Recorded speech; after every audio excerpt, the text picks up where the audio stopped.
ഇവിടെ ഒരു ഫയർമാൻ ഒരു കൊച്ചിനെ രക്ഷിച്ചുകൊണ്ട് ഒരു ബിൽഡിങ്ങിന്റെ മുകളിൽ നിന്ന് എടുത്ത് ചാടുകയാണ്. അപ്പൊ പോലെ ആ കൊച്ചിന്റെ ബോഡിക്കൊന്നും പറ്റാണ്ടിരിക്കാൻ വേണ്ടിയിട്ട് അയാൾ നോക്കുകയാണ്.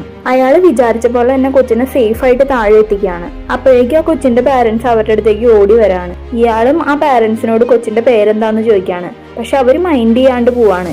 ഇവനും വിചാരിക്കാണ് ഇവരെന്ത് ഇങ്ങനെ പെരുമാറുന്നേന്ന്. പെട്ടെന്ന് ഇവന്റെ പേരാരോ വിളിക്കണ കണ്ടിട്ട് ഇവൻ അങ്ങോട്ട് നോക്കാണ്. അവിടെ നല്ല ഡ്രസ് ഇട്ട രണ്ട് ആൾക്കാർ നിക്കണ കാണാണ്. അവരാണെങ്കിൽ ചിരിച്ചോണ്ട് ഇവന്റെ അടുത്തേക്ക് നടന്നു വന്നുകൊണ്ടിരിക്കുകയാണ്. പെട്ടെന്ന് അവന്റെ പേര് വിളിച്ച് അവന്റെ ഫ്രണ്ട്സ് ഒക്കെ കരയണ കേട്ടിട്ട് അവൻ തിരിഞ്ഞു നോക്കാണ്. തിരിഞ്ഞു നോക്കുമ്പോഴാണെങ്കിൽ അവൻ അവിടെ വീണോർത്ത് തന്നെ മരിച്ചു കിടക്കണതായിട്ട് കാണാണ്.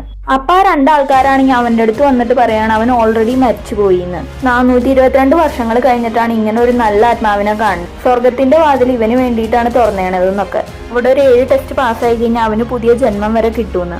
ഇവന്റെ അമ്മേനെ കാണാൻ പറ്റിയില്ല എന്നുള്ള വിഷമത്തിൽ തന്നെ പോവാണ്. സ്വർഗത്തിൽ ഇവൻ അറിഞ്ഞറിയാണ്ടോ കുറെ നല്ല കാര്യങ്ങൾ ചെയ്യാണ്. അതുകൊണ്ട് ഇവന് ഭൂമിയിൽ ജീവിക്കാൻ ഒരു അവസരം കൂടെ കൊടുക്കാണ് അവര്.